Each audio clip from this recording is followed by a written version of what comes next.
தானியேல் புஸ்தகம் 12ஆம் அதிகாரம் 4வது வசனத்துல ஆண்டவர் தானியேலுக்கு சில காரியங்களை வெளிப்படுத்துகிறார்.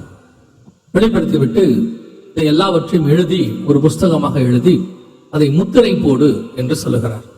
இந்த புஸ்தகம் எப்பொழுது திறக்கப்படும் என்பதற்கு ஆண்டவர் அங்கே அந்த காலத்தையும் சொல்லிவிட்டார். வசனம் சொல்லுது, முடிவு காலம் மட்டும் இந்த வார்த்தைகளை புதைபொருளாக வைத்து அப்படின்னு. முடிவு காலம் மட்டும் அப்படிங்கிறதற்கு என்ன அடையாளம் அப்படின்னா, அப்பொழுது அநேகர் இங்கும் அங்கும் ஓடி ஆராய்வார்கள், அறிவும் பெருகி போகும் என்று சொன்னார். இந்த முடிவு காலம், அறிவு பெருக்கம், ஆராய்ச்சி இதெல்லாம் பார்த்தீங்கன்னா ஒன்று சேர்த்து ஒரு காலகட்டத்தில் தொடங்குகிறது. உதாரணமாக வேதத்தின்படி முடிவு காலம் என்பது நம்ம எல்லோரும் அறிந்திருக்கிறபடி இஸ்ரவேல் ஜனங்கள் எப்பொழுது மீண்டுமாக தங்கள் சுய தேசத்துக்கு வந்தார்களோ 1918 பால்ஃபர் டிக்ளரேஷன் நேற்று பார்த்தோம். 1948 தனி நாடு. இதுதான் முடிவு காலத்துக்கான அடையாளம். ஓசியா புஸ்தகம் 3ஆம் அதிகாரம் 4-5 வசனத்தை இதை நாம் வாசிக்கிறோம். கடைசி காலத்தில் அவர்கள் திரும்பி வருவார்கள் என்று சொல்லி அங்கே சொல்லப்பட்டிருக்கிறது. எனவே இஸ்ரவேல் ஜனங்கள் திரும்பி வருகிற அந்த காலகட்டம், குறிப்பாக நாம் சொல்ல வேண்டும் என்று சொன்னால் இந்த 19ஆம் நூற்றாண்டின் கடைசி 20ஆம் நூற்றாண்டினுடைய ஆரம்பம், அந்த காலகட்டம் தான். இந்த அறிவு பெருக்கத்தையும் கொஞ்சம் நீங்க அப்படியே உலகத்துல எப்ப அதிகமாச்சு அப்படின்னு பாத்தீங்கன்னா, அறிவு பெருக்கம் எல்லா காலத்திலும் இருக்கிறது. ஆனா எப்போ தாமஸ் ஆல்வா எடிசன் இந்த கரண்ட்னு ஒண்ணு கண்டுபிடிச்சாரோ அதற்கு பிறகு பாத்தீங்கன்னா அறிவு பெருக்கம் அப்படியே ஜெட் வேகத்துல போயிட்டு இருக்கு. அதுவும் இந்த காலகட்டம் பாத்தீங்கன்னு சொன்னா, இந்த 20 வருஷம் பாத்தீங்கன்னு சொன்னா எல்லாத்த விட அதிகமாக ஒரு டேட்டா சொல்லுது, ஒரு குறிப்பு விதமாய் சொல்லுது. இந்த நமக்கு இந்த என்ன சொல்லுவாங்கன்னா கல்வெட்டு, அப்புறம் இதிகாசங்களை எழுதி வச்சிருக்கிறது, செய்யுள், இப்படிலாம் நிறைய இருக்கு இல்லையா. எல்லா டேட்டாஸ் இது வரைக்கும் மனுஷன் எழுதுனதுல இந்த 30-40 வருஷம் தான் இருக்கிறதுலே அதிகமா மனுஷன் டேட்டா ஸ்டோர் பண்ணியிருக்கிறானோ. அதாவது இப்ப நீங்க எல்லாருமே பாத்தீங்கன்னா டைப் பண்றீங்கல்ல, ஒரு 100 வருஷத்துக்கு முன்னாடி பார்த்தா படிச்சவங்க மட்டும்தான் இருப்பாங்க, அவங்க மட்டும்தான் எழுதுவாங்க, அவங்க தான் ஸ்டோர் பண்ணுவாங்க. அன்னைக்கு உள்ள ஸ்டோரேஜ்னா புத்தகத்துல எழுதுறது, தோல் சூழல்ல எழுதுறது, கல்லுல எழுதுறது. அப்போ இந்த எழுதி வச்ச இந்த காரியங்கள் எல்லாம் இத்தனை ஆண்டுகள் இல்லாத அளவுக்கு இந்த 10, 20, 30 வருஷமா தான் அதிகப்படியாக. அப்படின்னா என்ன அர்த்தம்? அறிவு பெருகிருச்சு. எல்லாருமே இப்ப நீங்க எழுதுறீங்க, அதாவது மெசேஜ் டைப் பண்றீங்க இல்லையா, அது ஒரு வகையான எழுத்து. நீங்க டைப் பண்றீங்க, எல்லார் கையிலயும் போன் இருக்குது. அறிவு பெருக்கத்தினுடைய உச்சத்துல நாம இருக்கிறோம். இப்ப உலகமே அப்படிதான் இருக்கு. இப்ப யோசித்து பாருங்க, 800 கோடி மக்கள்ல எப்படி குறைஞ்சபட்சம் 200-300 கோடி பேராவது போன் யூஸ் பண்ணுவாங்க. இந்தியாவில் 140 கோடி இருக்கு. இந்த 140 கோடியில எப்படி ஒரு 100 கோடி பேராவது போன் யூஸ் பண்ணுவாங்க. நான் சொல்றது குறைவு, அதை விட அதிகமா தான் இருக்கும். அவ்வளவு அறிவு பெருக்கம் இருக்கு. அநேகர் இங்கும் அங்கும் ஓடி ஆராய்வார்கள். 1500 அமெரிக்காவை கண்டுபிடிக்கிறது கொலம்பஸ் எத்தனையோ மாசம் போனார். ஆனா இன்னைக்கு நீங்க அமெரிக்காவுக்கு 18 மணி நேரத்துல போயிடுவீங்க. சில பிளைட்ல எல்லாம் கொஞ்சம் வேகமான பிளைட்ல எல்லாம் இருக்கு, இன்னும் சீக்கிரமா நீங்க போயிருவீங்க. அதே அமெரிக்காவுக்கு தான் நான் சொல்றேன். அவ்வளவு ஆராய்ச்சி, இங்கும் அங்கும் ஓடி ஆராய்வார்கள். ஒரு காலத்துல நாம ஒரு இடத்துல இன்னொரு இடத்துக்கு போய் ஆராய்ச்சி பண்றதே கஷ்டம். இன்னைக்கு இங்கிருந்து மேல போய் நிலா வரைக்கும் ஆராய்ச்சி பண்ண ஆரம்பிச்சாச்சு, செவ்வாய் கிரகம் வரைக்கும் போயாச்சு. அறிவு பெருக்கத்தினுடைய உச்சம். இங்கும் அங்கும் ஓடி ஆராய்வார்கள் அப்படின்னு வசனம் சொல்லுது. அப்ப நாம அந்த காலகட்டத்துக்குள்ள தான் இருக்கிறோம் இப்போ தெளிவாக. ஆனா இப்ப நம்ம என்ன பார்க்க போறோம்னா, இந்த காலகட்டத்துல தான் அந்த முத்திரைகளின் புஸ்தகம் ஓபன் ஆகும் அப்படின்னு வசனம் சொல்லுது. அநேகர் இங்கும் அங்கும் ஓடி ஆராய்வார்கள், அறிவு பெருகு போகும். எப்ப வரைக்கும்? முடிவு காலத்துல இதெல்லாம் நடக்கும் அப்படின்னு. இப்ப வாசிங்க, வெளிப்படுத்தின விசேஷம் 6ஆம் அதிகாரம் 1வது வசனத்தை வாசி. ஆட்டுக்குட்டியானவர் முத்திரைகளில் ஒன்றை உடைக்க கண்டேன். அப்ப வசனம் தெளிவா சொல்லுது, 6ஆம் அதிகாரத்தில் முத்திரைகள் உடைக்கப்படுகிறது. அநேகருக்கு ஒரு சில சந்தேகங்கள் இருக்கிறது. குறிப்பாக இந்த முத்திரைகளை குறித்து சந்தேகம் இருக்கு. நிறைய பேர் இந்த முத்திரைகள் இப்ப உடைக்கப்படும், அப்ப உடைக்கப்படும், அது எப்படி நிறைய சொல்லிட்டே இருக்கிறாங்க. நாங்க ஆண்டவருக்குள்ள வந்த புதுசுல, நான் சொல்ற 30 வருஷத்துக்கு முன்னாடி இந்த முத்திரைகளை குறித்தெல்லாம் சொல்லப்படும் பொழுது இந்த வருகைக்கு பின்னால் தான் உடைக்கப்படும், அதாவது சபை எடுத்துக்கொள்ளப்பட்ட பிறகுதான் 6ஆம் அதிகாரம் நடக்கும் அப்படின்னு சொல்லுவாங்க. அவங்க சொன்னது அன்னைக்குள்ள வெளிச்சத்துல அவங்க சொல்லி கொடுத்தாங்க, அவ்வளவுதான். எப்படி அப்படின்னு கேட்டா, அதுக்கு அவங்க சொல்ற வசனங்கள் என்னவா இருக்கும் அப்படின்னு கேட்டீங்கன்னா, 2-3 அதிகாரங்கள் வெளிப்படுத்துற விசேஷத்துல சபைகளை பத்தி வருது. 7 சபைகளை குறித்து வருகிறது. எபேசில் ஆரம்பிச்சு லவோதிக்கேயா வரைக்கும். 4ஆம் அதிகாரத்துல 1-2-3 வசனத்துல கர்த்தர் என்ன செய்யறாரு, இங்கே ஏறி வா, இவைகளுக்கு பின்பு சம்பவிப்பதை நான் உனக்கு காண்பிப்பேன் அப்படின்னு சொல்லி யோவான் கிட்ட சொல்றாரு. அப்போ அன்னைக்குள்ள பரிசுத்தவான்கள் அதை எப்படி எடுத்துக்கிட்டாங்கன்னா, 3ஆம் அதிகாரத்தோட சபையின் காலம் முடிவடைந்து விடுகிறது. 4ஆம் அதிகாரத்துல இங்கே ஏறிவான்னு ஆண்டவர் சபையை பார்த்து சொல்றாரு. சபை பரலோகத்துக்கு போய் விடுகிறது. 4ஆம் அதிகாரத்துக்கு பின்னாடி நடக்கிற சம்பவம் எல்லாம் வருகைக்கு பின்னாடி தான் நடக்கணும். அந்த சம்பவங்கள் 4ஆம் அதிகாரத்துக்கு முன்னாடி உள்ளது, வருகைக்கு முன்னாடி நடக்கணும் அப்படின்னு சொன்னாங்க. ஆனா என்ன ஒரு விஷயம்னா, இங்கே ஏறிவான ஆண்டவர் யோவானை பார்த்து சொன்னார், இவைகளுக்கு பின்பு சம்பவிப்பதை காண்பிப்பேன் அப்படின்னு சொன்ன அந்த காரியம் எல்லாருமே எப்படி எடுத்துக்கிறாங்க அப்படின்னு கேட்டா, வருகைக்கு அப்புறம் தான் இந்த சம்பவம் நடக்கும்போது இந்த யோவான் தான் சபை அப்படின்னு எடுத்துக்கிறாங்க. ஒரு இடத்திலும் யோவானை சபைக்கு ஓமையாகவோ உருவகமாகவோ ஆண்டவர் சொல்லவே இல்லை. ஒரு இடத்துல கூட சொல்லல. யோவானை கிட்ட சொல்லும் பொழுது கூட ஆசியாவில் உள்ள 7 சபைகளுக்கு எழுது அப்படின்னு தான் சொன்னார் 1ஆம் அதிகாரத்துல வெளிப்படுத்தின விசேஷத்துல. அது மட்டும் இல்லாதபடிக்கு ஒவ்வொரு சபைக்கு எழுதும் போது எபேசு சபையின் தூதனுக்கு நீ எழுத வேண்டியது என்னவெனில் அப்படின்னு தான் சொல்றாரு. அது யோவான் வேறு, சபை வேறு. இன்னும் நீங்க கொஞ்சம் போய் டீப்பா பாருங்க. 22ஆம் அதிகாரத்துல சொல்லும் போது ஆவியும் மணவாட்டியும் வா என்பார்களாக, கேட்கிறவனும் வா என்பானாக, இவைகளை உங்களுக்கு சாட்சியா எழுதுகிறவன் அப்படின்னு யோவான் தன்னை தனியா சொல்றாரு. அப்போ சபையும் யோவானும் ஒண்ணு அல்ல. எதுக்காக உங்களுக்கு இந்த விளக்கத்தை கொடுக்கிறேன்னா, ஒரு கூட்டம் என்ன சொல்லிட்டு இருக்காங்க, நம்பிக்கிட்டு இருக்காங்க அப்படின்னா, இந்த 4ஆம் அதிகாரம் 5ஆம் அதிகாரத்துல இந்த 6ஆம் அதிகாரத்துல உள்ள சம்பவங்கள்லாம் வருகைக்கு பின்னாடி நடக்கும் அப்படின்னு நினைக்கிறாங்க. இன்னும் அடுத்த பாயிண்ட், யோவான் போய் 4ஆம் அதிகாரத்துல பரலோகத்தை பாக்குறாரு. அதுல சிங்காசனத்துல ஒருத்தர் வீற்று இருக்கிறார் அப்படின்றலாம் பாக்குறாரு.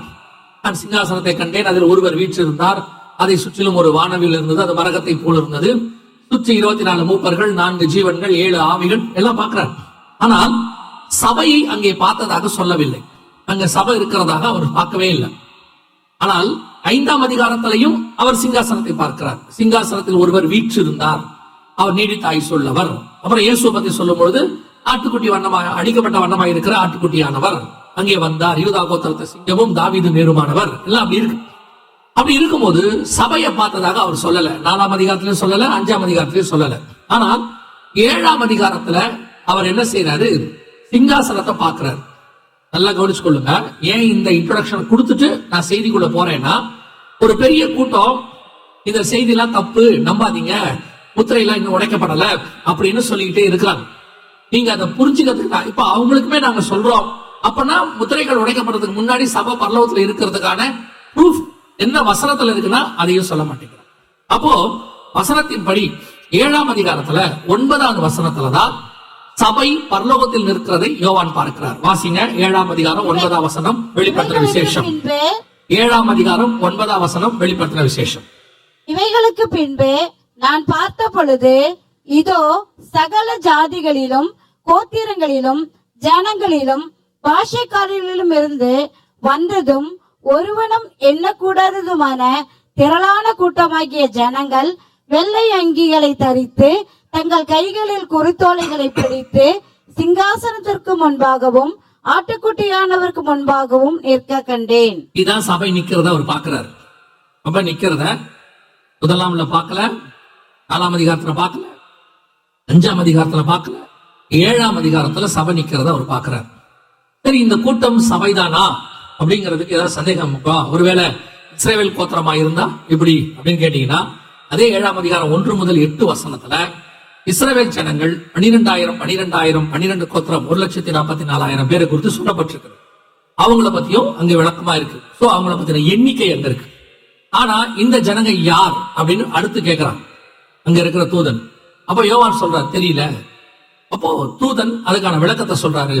ஆட்டுக்குட்டியானவருடைய ரத்தத்திலே தங்கள் வஸ்திரங்களை தோய்த்து வெளுத்தவர்கள் அப்படின்னா என்ன அர்த்தம்? இயேசு கிறிஸ்துவின் மரணத்துக்கு பின்னாடி வந்தவங்க அப்படின்னு அர்த்தம். சபைதான் இயேசு கிறிஸ்து ரத்தத்தாலே தன்னை தோய்த்து வெளுத்தது. 7ஆம் அதிகாரத்துலதான் சபை பரலோக ராஜ்யத்தில் நிக்குது. அதுக்கு முன்னாடி நடக்கிற சம்பவங்கள் எல்லாமே வருகைக்கு முன்பாக நடைபெற வேண்டிய சம்பவங்கள். அப்போ 6ஆம் அதிகாரத்துல சொல்லப்பட்டிருக்கிறதான 6 மிக முக்கியமான காரியங்கள் அங்கே இருக்கு. அந்த 6ம் வருகைக்கு முன்பாக நடக்கணும்.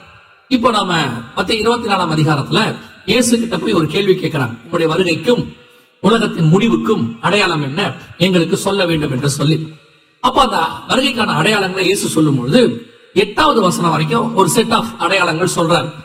அநேகர் என் நாமத்தை தெரிந்து கொண்டு வருவார்கள், ஜனத்துக்கு விரோதமாய் ஜனம், ராஜ்யத்துக்கு விரோதமாய் ராஜ்யம், யுத்தங்களின் செய்திகளையும் கேள்விப்படுவீர்கள், பஞ்சங்கள், கொள்ளை நோய்கள், பூமி அதிர்ச்சிகள், ஒரு செட் ஆஃப் அடையாளம் சொல்றாரு.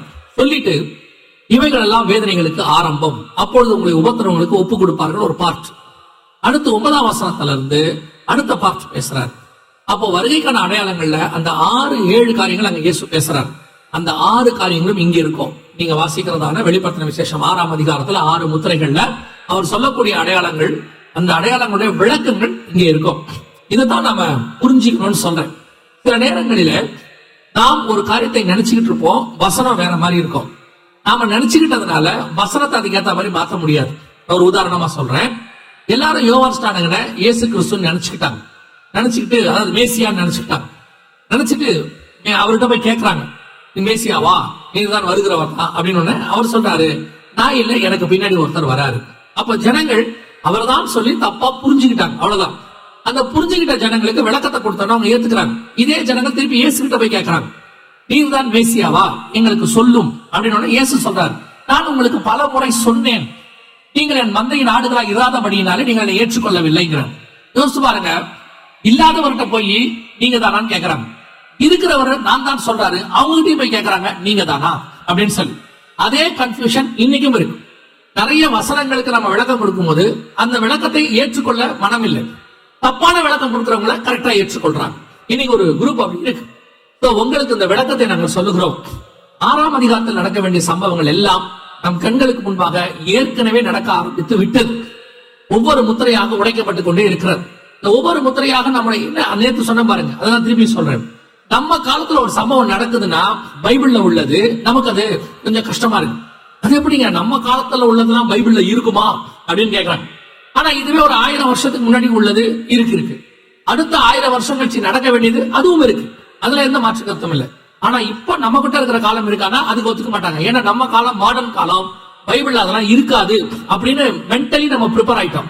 நம்ம காலகட்டத்துக்குரியதும் அதுல இருக்கு. நம்ம காலத்தை பத்தியும் பைபிள்ல சொல்லப்பட்டிருக்கு. அதைத்தான் நேத்தும் பார்த்தோம், முந்தா நேத்தும் பார்த்தோம்.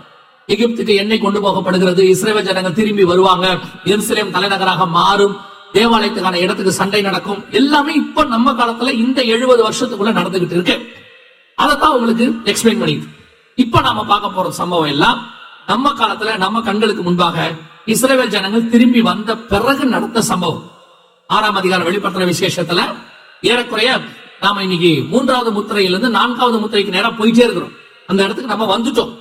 ஆனா இன்னைக்கு ஒரு கூட்டத்துக்கு இன்னும் இதெல்லாம் நடக்காதுன்னு சொல்லிட்டே இருக்கிறாங்க. அப்படி அவங்க சொல்றதுனால என்ன நஷ்டம் அப்படின்னு கேட்டீங்கன்னா, அது நடக்கும்போது அந்த சம்பவம் நடக்காதுன்னு இன்னும் வரும் அப்படின்னு காத்திருக்கும் பொழுது அந்த காலகட்டத்தில் வருகை இருக்குன்னா அவங்க போக மாட்டாங்க. அவங்க என்ன எக்ஸ்பெக்டேஷன்ல இருப்பாங்கன்னா, இன்னும் காலம் இருக்கு அப்படின்னு நினைச்சுட்டே இருப்பாங்க. அதுக்காக உங்களுக்கு சொல்றேன். இப்ப 6ஆம் அதிகாரம் வெளிப்படுத்தின விசேஷம் 2வது வசனத்தை வாசிங்க. 1வது முத்திரை குறித்து சொல்லப்பட்டிருக்கிறது. கொஞ்சம் ஒரு நிமிஷம் நான் வசனத்தை சொல்லிடுறேன். உங்க வேகம் எனக்கு புரியுது, சீக்கிரம் முடிக்க சொல்றீங்க போல.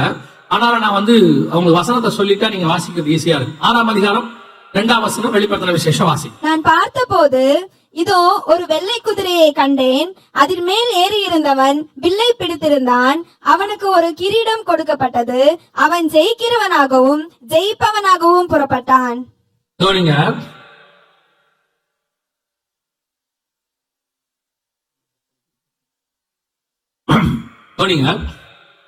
இந்த சம்பவம் எதை பத்தி சொல்லப்பட்டிருக்கிறது அப்படின்னு கேட்டீங்கன்னா, முதல்ல இன்னொரு காரியத்தை உங்களுக்கு விளக்கிடுறேன்.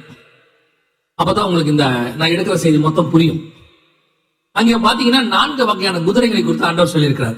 நம்ம பைபிளுடைய ஸ்பெஷாலிட்டி என்னன்னா, ஆண்டவர் ஓமைகளாக பேசுவார். ஓமை என்பது ஒரு வகையான செய்தி.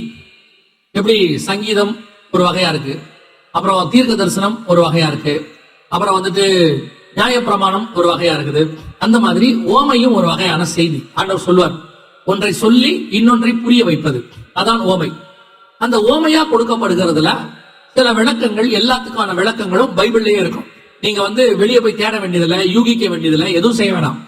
நீங்க அந்த வசனத்தை படிச்சுட்டு அதுக்கான விளக்கம் எங்க இருக்குதுன்னு தேடினீங்கன்னா அது பைபிள்லயே இருக்கும். அப்போ உங்களுக்கு ஒரு தீர்க்க தரிசனத்தில் வெளிப்பாடு கிடைக்கும். எப்படி நான் உங்களுக்கு சொல்றேன். இப்ப அந்த 6ஆம் அதிகாரம் 2ஆம் வசனத்துல இதோ ஒரு வெள்ளை குதிரையை கண்டேன் அப்படின்னு 4 குதிரை இருக்குது அந்த 6ஆம் அதிகாரத்துல. வெள்ளை, சிவப்பு, கருப்பு, மங்கிய நிறம் உள்ள குதிரை. 6:2 வெள்ளை, 6:4 சிவப்பு, 6:5 கருப்பு, 6:8 மங்கிய நிறம் உள்ள குதிரை. 4 குதிரை இருக்கு. இந்த குதிரை என்பது எதை குறிக்கிறது? 6ஆம் அதிகாரம் சகரியாவின் புஸ்தகம் 5வது வசனத்தை வாசி. சகரியாவின் புஸ்தகம் 6ஆம் அதிகாரம் 5வது வசனம். அந்த தூதன் எனக்கு பிரதியுத்தரமாக, இவைகள் சர்வலோகத்துக்கும் ஆண்டவராய் இருக்கிறவருடைய சமூகத்தில் நின்று புறப்படுகிற வானத்தினுடைய 4 ஆவிகள் என்றார். 6ஆம் அதிகாரம் 1 முதல் 4 வசனத்துல சகரியாவின் புஸ்தகத்துல 4 குதிரைகளை குறித்து பத்தி சொல்லப்பட்டிருக்கிறது. கருப்பு, சிவப்பு, வெள்ளை, புள்ளி புள்ளியான குதிரைன்னு இருக்கு. அந்த குதிரைகளை பத்தி தான் வெளிப்படுத்தல் 6ஆம் அதிகாரம் 1 முதல் 8 வசனத்துல இருக்கு. இந்த குதிரைகள் என்பதற்கான விளக்கம் என்னன்னா, 4 வானத்தினுடைய 4 ஆவிகளாம். அதோட அர்த்தம் என்னன்னா, இப்ப நீங்க பார்த்திருப்பீங்க, உலகத்தின் கவர்மெண்ட் எல்லாம் பார்த்திருப்பீங்க. அமைச்சர், அதாவது ஜனாதிபதி, பிரதமர், முதலமைச்சர் எல்லாம் இருப்பாங்க. அவங்களுக்கு கீழே பாத்தீங்கன்னா இன்னொரு அமைச்சர் இருப்பாங்க. அவங்களுக்கு கீழே பாத்தீங்கன்னா அதிகாரிகள் இருப்பாங்க. அவங்களுக்கு கீழே பாத்தீங்கன்னா அதை செய்யறதுக்கான ஊழியர்கள் இருப்பாங்க. இது ஒரு வகையான புரோட்டோகால் அப்படின்னு சொல்லுவாங்க, செட்டப், ஒரு அமைப்பு. இந்த அமைப்பு எல்லாம் உலகத்துல எப்படி ஏற்படுத்தப்பட்டதுன்னா பைபிளை வச்சுதான். ஏன்னா பைபிள் தான் இருக்குது, ரொம்ப பழசு. இந்த மாதிரி அமைப்பெல்லாம் ஏற்படுறதுக்கு ராஜாக்கள் காலத்துக்கு முன்னாடியே பைபிள் இருக்கு. சோ அந்த பைபிள்ல இருந்து அந்த அமைப்பு ஏற்படுத்தப்பட்டது. அதுல பாத்தீங்கன்னா சர்வ லோகத்துக்கும் ஆண்டவர் ராஜாவாக இருக்கிறார். தனக்கு கீழே ஆண்டவர் ஊழியம் செய்வதற்கு அல்லது வேலை செய்வதற்கு தூதர்களை வைத்திருக்கிறார். எல்லாத்துக்குமான தூதர்கள் இருக்கிறாங்க. அந்தந்த தூதர்கள் போய் அங்கங்க வேலைகள் செய்வாங்க. இது ஒரு புரோட்டோகால். அதன்படி ஆண்டவர் என்ன செய்யறாரா, 4 திசைகளுக்கு 4 தூதர்களை வைத்திருக்கிறார், 4 ஆவிகளை வைத்திருக்கிறார். இது போய் என்ன செய்யுமா, தேவனுடைய வேலையை போய் செய்யும். 6ஆம் அதிகாரம் சகரியா புஸ்தகத்தை அப்புறம் நீங்க வாசிச்சு பாருங்க. அதுல என்னென்ன வேலையெல்லாம் அது செஞ்சுச்சு அப்படின்னு அங்க இருக்கும். அப்போ 4 ஆவிகள் போய் 4 காரியங்கள் செய்யும். அதே காரியம் தான் இங்கேயும் இருக்கு, வெளிப்படுத்தல் 6ஆம் அதிகாரத்திலும் இருக்கு. அதுல 2வது வசனத்துல இதோ ஒரு வெள்ளை குதிரையை கண்டேன், அது ஒரு வித ஆவி, பூமிக்குள்ள வந்து கர்த்தருடைய சித்தத்தை செய்யக்கூடியது. இந்த அந்த குதிரையை குறித்து சொல்லப்படும் பொழுது வசனம் சொல்லுது, ஜெயிக்கிறவனாகவும் ஜெயிப்பவனாகவும் புறப்பட்டான் அப்படின்னு இருக்கு. அவனுக்கு ஒரு கிரீடம் கொடுக்கப்பட்டது அப்படின்னு இருக்கு. இது எதை பத்தி சொல்லப்பட்டிருக்குன்னா, இந்த கடைசி காலத்தில் ஒரு கவர்மெண்ட் பூமிக்குள்ளே நுழையும். அது வெள்ளை கலர் குதிரை. அதோட அர்த்தம் என்னன்னா, சமாதானத்தை அறிவிக்கிறது. உங்க எல்லாருக்கும் தெரியும், வெள்ளை கலர் என்பது ஆவிக்குரிய விதத்துல பரிசுத்தத்தை குறிக்கும், உலக பிரகாரமாக சமாதானத்தை குறிக்கும். ஜெயிக்கிறவனாகவும் ஜெயிப்பவனாகவும் புறப்பட்டான். இது எங்க இருக்கு? வெளிப்படுத்தின விசேஷம் 13ஆம் அதிகாரம் 7வது வசனத்தை வாசி. வெளிப்படுத்தல் 13:7 வாசி. மேலும் பரிசுத்தவான்களோட யுத்தம் பண்ணி அவர்களை ஜெயிக்கும்படிக்கு அதற்கு அதிகாரம் கொடுக்கப்பட்டதும் அல்லாமல் ஒவ்வொரு கோத்திரத்தில் மேலும் பாஷைக்காரரின் மேலும் ஜாதிகள் மேலும் அதற்கு அதிகாரம் கொடுக்கப்பட்டது. அதான் ஜெயிக்கிறவனாகவும் ஜெயிப்பவனாகவும் புறப்பட்டான் அப்படின்னு இருக்கு. ஒரு கவர்மெண்ட் உலகம் முழுவதும் தன்னுடைய ஆளுகைக்கு கீழே கொண்டு வரப்போகுது. அந்த கவர்மெண்ட் புறப்படும் போது எப்படி புறப்படும்னா, சமாதானமாய் வெள்ளை கலர் குதிரையில புறப்படுகிறது அப்படின்னு இருக்கு. இந்த வெள்ளை கலருங்கிறதுக்கு சமாதானம் தான் அப்படிங்கிறத, அது புறப்படுங்கிறதுக்கான ப்ரூஃப் வேற ஏதாவது இருக்குதா அப்படின்னு கேட்டீங்கன்னா வாசிங்க. தானியேல் புஸ்தகம் 11ஆம் அதிகாரம் 21வது வசனத்தை வாசி. தானியேல் 11:21. அவன் ஸ்தானத்தில் அவமதிக்கப்பட்டவன் ஒருவன் எழும்புவான். அவன் ஸ்தானத்திலே அவமதிக்கப்பட்டவன் ஒருவன் எழும்புவான். இவனுக்கு ராஜ்யபாரத்தின் மேன்மையை கொடாதிருப்பார்கள். ராஜ்யபாரத்தின் மேன்மையை கொடாதிருப்பார்கள். ஆனாலும் இவன் சமாதானமாய் நுழைந்து, அந்த வசனத்தை நோட் பண்ணீங்க. இதான் வெளிப்படுத்தல் 6:2 தொடர்பு. சமாதானமாய் நுழைந்து இச்சகம் பேசி ராஜ்யத்தை கட்டிக்கொள்ளுவான். அதுதான் அந்த அவன் கையில கிரீடம் கொடுக்கப்பட்டதுன்னு இருக்கு. நீங்க 6ஆம் அதிகாரம் 2ஆம் வசனத்துல வாசிக்கும் போது அவனுக்கு ஒரு கிரீடம் கொடுக்கப்பட்டது. கிரீடம் என்பது ராஜ்யத்துக்கான அடையாளம். கிரீடம் வச்சாச்சுன்னா அவன் ராஜாவாயிட்டான் அர்த்தம். அவன் சமாதானமாய் நுழைந்து இச்சகம் பேசி ராஜ்யத்தை கட்டிக்கொள்ளுவான். 6ஆம் அதிகாரம் வெளிப்படுத்தின விசேஷத்தினுடைய நேரடி வசனம். இது எதை குறிக்கிறது அப்படின்னு கேட்டீங்கன்னா, கடைசி காலத்துல ஒரு ஆன்டி கிரைஸ்ட் கவர்மெண்ட், நம்ம ஆன்டி கிரைஸ்ட் என்று வேதம் சொல்லுகிறது. நம்ம இதை வந்துட்டு 1 யோவான் 2ஆம் அதிகாரம் 18 முதல் 21 வசனத்துல வாசிக்கிறோம். இந்த அந்தி கிறிஸ்து என்று சொல்லக்கூடியது கடைசி காலத்துல வரக்கூடியதான கிறிஸ்தவர்களுக்கு யூதர்களுக்கு எதிரான ஒரு அரசாங்கம் ஆல் ஓவர் த வேர்ல்டு வரும். இந்த அரசாங்கத்தை ஒருத்தன் ஃபார்ம் பண்ணுவான். அவன் தான் ஆன்டி கிரைஸ்ட், எதிர் கிறிஸ்து அல்லது எதிர்மறை கிறிஸ்து அப்படின்னு சொல்லுவாங்க. இவனுடைய கவர்மெண்ட் பூமியில புறப்படும் போது எப்படி புறப்படுமா, சமாதானத்தை அறிவிக்கிறவனாக, சமாதானம் சொல்றதாக அது கிளம்புமா. அதற்கு பிறகு உலகம் முழுவதையும் தன் கண்ட்ரோலுக்கு கீழே அது கொண்டு வருமா. இந்த ராஜ்யத்தை குறித்து நீங்க மேலும் படிக்கணும்னா, இப்ப நம்ம அந்த 1ஆம் முத்திரை டீடைலா பார்க்க முடியாது. ஏன்னா நம்ம அதுல உள்ள 6ஆம் அதிகாரம் முழுக்க பார்க்கணும். அப்ப நீங்க இதை பத்தி நீங்க ரொம்ப தெளிவா படிக்கணும்னா 13ஆம் அதிகாரம் வெளிப்படுத்தின விசேஷம், 17ஆம் அதிகாரம் வெளிப்படுத்தின விசேஷம், ரெண்டுத்தையும் நீங்க படிக்கணும். ரெண்டுத்தையும் படிச்சு தியானிச்சீங்கன்னா உங்களுக்கு தெரியும் அதுல என்ன சொல்லி இருக்குன்ற நான் ஓவராலா நான் உங்களுக்கு சொல்றேன். இந்த கவர்மெண்ட் ஃபார்ம் ஆகும்போது அவனுடைய காலத்துல 10 பேர் பூமிக்கு வருவாங்க, 10 ராஜாக்கள் வருவாங்க. அவங்க வந்து என்ன பண்ணுவாங்க, இவனுக்கு முன்னாடி வந்து வழியை ஆயத்தம் பண்ணி எல்லாத்தையும் ரெடி பண்ணி வைப்பாங்க. இது எங்க இருக்கு? வெளிப்படுத்தின விசேஷம் 17ஆம் அதிகாரம் 12 முதல் 13 வசனங்களை இங்க வாசிக்கும் பொழுது, நீ கண்ட 10 கொம்புகளும் 10 ராஜாக்களாம், இவர்கள் இன்னும் ராஜ்யம் பெறவில்லை, இவர்கள் மிருகத்துடனே கூட 1 மணி நேரம் அளவும் ராஜாக்கள் போல அதிகாரம் பெற்றுக் கொள்கிறார்கள். 13வது வசனம், இவர்கள் ஒரே யோசனை உள்ளவர்கள், இவர்கள் தங்கள் வல்லமையும் அதிகாரத்தையும் மிருகத்தின் கையிலே கொடுப்பார்கள். அப்ப இவங்க வந்து முன்னாடி எல்லாத்தையும் ரெடி பண்ணிட்டு அவன் கையில ஒப்படைப்பாங்கன்னு இருக்கு. இந்த தீர்க்க தரிசனம் எதோட ஒத்து போறதுன்னா 6ஆம் அதிகாரம் 2ஆம் வசனம். அந்த கவர்மெண்ட் ஃபர்ஸ்ட் தொடங்கும், அந்த கவர்மெண்ட்ல 10 பேர் வருவாங்க, எல்லாத்தையும் ரெடி பண்ணுவாங்க. ரெடி பண்ணி பின்னாடி வரப்போற ராஜா கிட்ட எல்லாத்தையும் ஒப்படைப்பாங்க. இப்ப எப்படி யோவாஸ்நானகர் வந்து இயேசுக்கு வழி எல்லாம் ஆயத்தம் பண்ணி அவர் கையில ஒப்படைச்சாரோ அந்த மாதிரி. இது எப்ப நடந்தது அப்படின்னு கேட்டீங்கன்னா, 2ஆம் உலக யுத்தம் முடிஞ்ச பிறகு 1943ல வின்ஸ்டன் சர்ச்சில் அப்படின்னு சொல்லக்கூடிய இங்கிலாந்து பிரதமர் ஒரு கூட்டமைப்பை உருவாக்கினார். அந்த கூட்டமைப்பு பேரு யூரோப்பியன் எக்கனாமிக்கல் கமிட்டி, EEC சொல்லுவாங்க. பின்னாட்கள் அதுதான் யூரோப்பியன் யூனியன் இப்ப நீங்க பாக்குறது, அதான் அதோடைய ஆரம்ப கால பெயர். அவர் ஆரம்பிக்கும் போது 6 நாடு, அப்புறம் 9 நாடு, அப்புறம் 10 நாடு. இப்ப அது 10 நாடா தான் இருக்கு. அந்த 10 நாடுகள் வந்து வெஸ்டர்ன் யூரோப்பியன் யூனியன் என்கிற பேர்ல இருக்கும், WEU. நிறைய பேர் உட்காந்து எழுதுறீங்க, நீங்க எழுதி வச்சுக்கொள்ளுங்க, போய் அப்புறம் பாருங்க. நான் கொஞ்சம் வேகமா தான் உங்களுக்கு சொல்றேன், நீங்க போய் பாருங்க. இல்லைன்னா இது ஆன்லைன்ல போடுவாங்க நினைக்கிறேன், அந்த வீடியோவை நீங்க திருப்பி பார்த்தாலும் உங்களுக்கு புரியும். WEU அப்படின்னு சொல்லுவாங்க, வெஸ்டர்ன் யூரோப்பியன் யூனியன். 10 நாடு இருக்கும். இந்த 10 நாடுகள் ஃபார்ம் பண்ணப்பட்டது. அதற்கு பிறகு இது எக்ஸ்டெண்ட் ஆகுது. எக்ஸ்டெண்ட் ஆகி இந்த 10 நாடுகளுக்கு கீழே தான் எல்லா நாடும் இருக்கும். இந்த 10 நாடு தான் வீட்டோ பவர் மாதிரி நல்ல ஒரு பவர்ஃபுல் இருப்பாங்க 10 பேர். அதுக்கு கீழே மிச்ச எல்லா நாடுகளும் இருக்கும். இப்ப இவங்க கொஞ்சம் கொஞ்சமா எல்லா நாடுகளையும் தங்க கண்ட்ரோலுக்கு கீழே கொண்டு வராங்க. ஏறக்குறைய ஐரோப்பா முழுக்க இவங்க கண்ட்ரோலுக்கு போயிருச்சு. அதை தாண்டி அவங்க வந்து ஆசியாக்குள்ள வராங்க. ஆசியாக்குள்ள வராம தான் ரஷ்யா தடுத்துக்கிட்டு இருக்கு. இப்ப உக்ரைன் ரஷ்யா பிரச்சனை அதுல ஒரு காரணமாக இருக்கிறது. இப்ப கொஞ்சம் கொஞ்சமா எல்லாத்தையும் தங்கள் கண்ட்ரோலுக்கு கீழே கொண்டு வராங்க. ஆனா இவங்க நுழையும் போது எப்படி நுழைவாங்க அப்படின்னு கேட்டீங்கன்னு சொன்னா, வசனம் சொல்லுது, இவர்கள் சமாதானமாய் நுழைந்து இச்சகம் பேசி ராஜ்யத்தை கட்டிக் கொள்வார்கள் அப்படின்னு. இப்ப இந்த தீர்க்க தரிசனம் எப்ப நிறைவேறுச்சுன்னு பாத்தீங்கன்னு சொன்னா 2012ல இந்த தீர்க்க தரிசனம் நடந்துச்சு. வேற என்னமோ பிரச்சனை இருக்கு.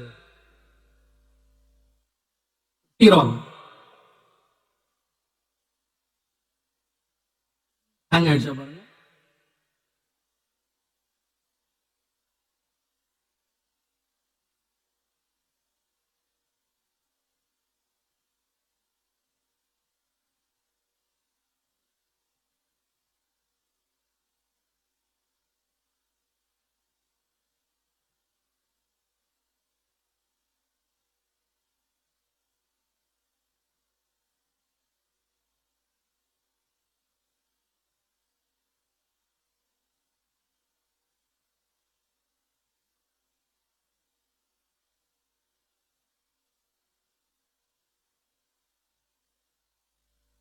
சவுண்ட் வைங்க.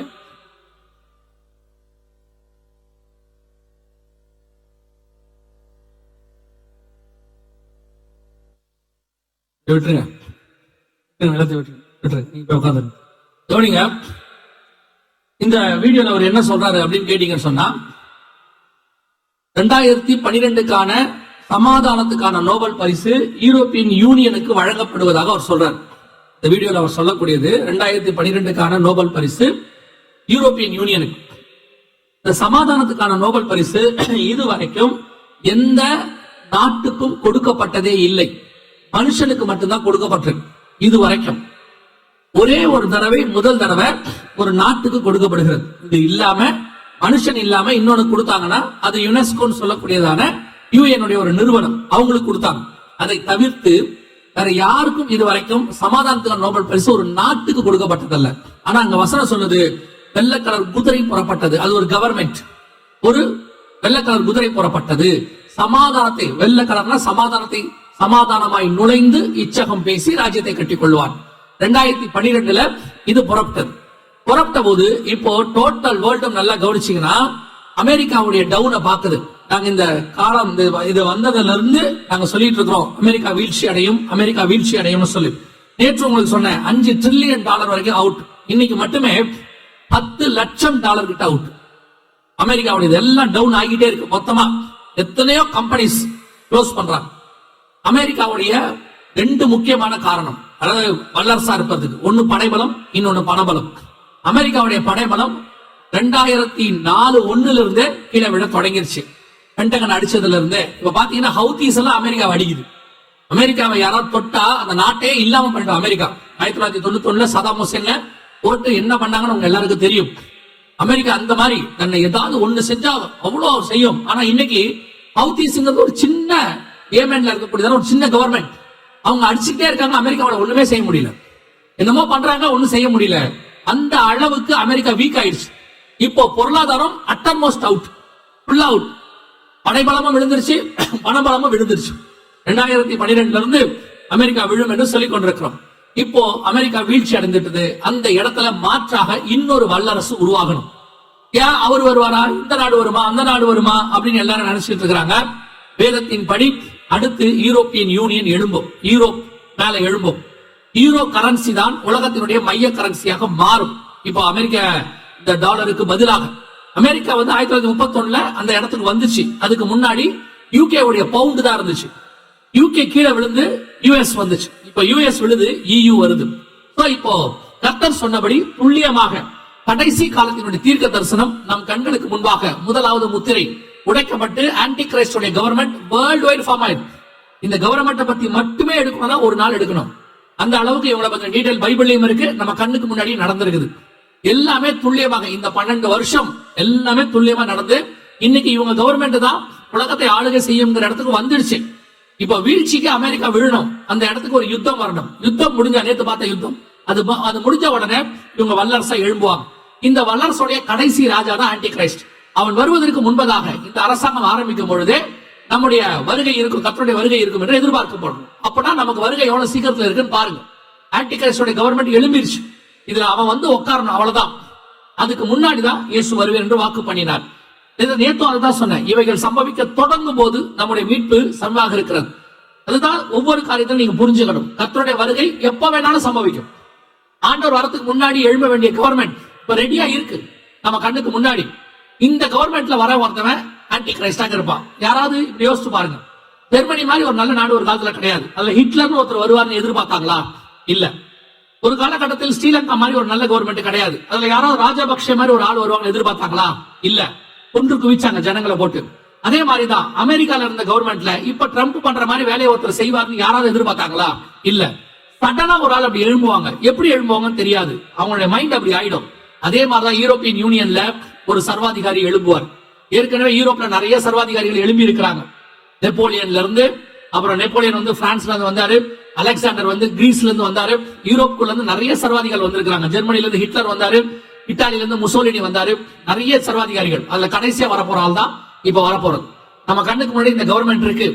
ஆனால் வசனத்தின் படி 2 தெசலோனிக்கேயர் 2 அதிகாரம் 4 முதல் 9 வசனத்தின் படி நாம் இந்த கவர்மெண்ட் ஃபார்ம் ஆகி அதுல ஆன்டி கிரைஸ்ட் உட்காரத்துக்கு முன்னாடி உங்களை என்னை மீட்க வருவேன் என்று கர்த்தர் வாக்கு பண்ணி இருக்கிறார். அப்ப யோசிச்சு பாருங்க. இப்ப நமக்கு இருக்கிற டைம் அவரை சந்திப்பதற்கான ஆயத்தப்படுகிற டைம் மட்டுமே.